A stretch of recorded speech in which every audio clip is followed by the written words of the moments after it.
Good day, everyone, and welcome to another edition of The Root of the Day.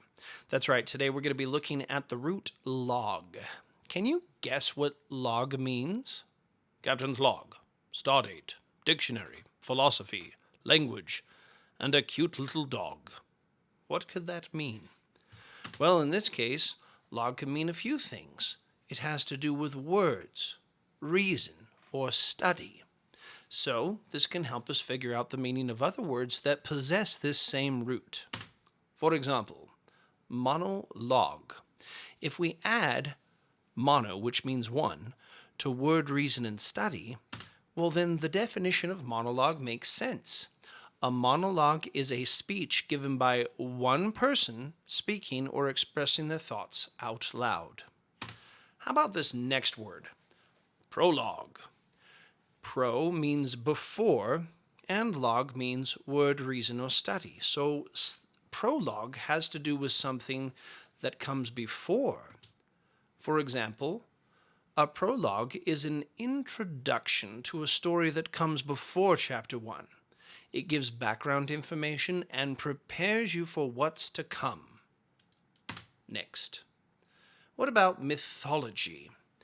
Well, log still means word, reason, or study, but myth means a story or a tale, and thus we can determine that mythology is the collection of myths, traditional stories about gods, heroes, and the natural world that explain the beliefs and values of a culture.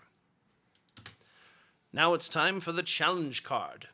Did you know that dia means through, between, and log means word, reason, or study?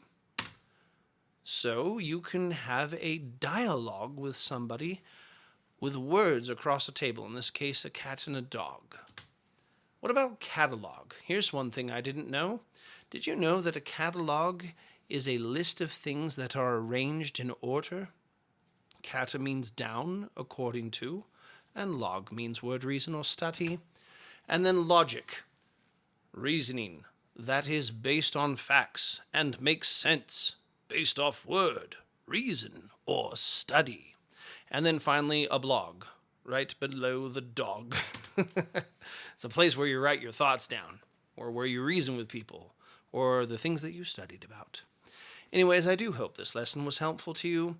Best of luck to you, and I'll see you in the next one.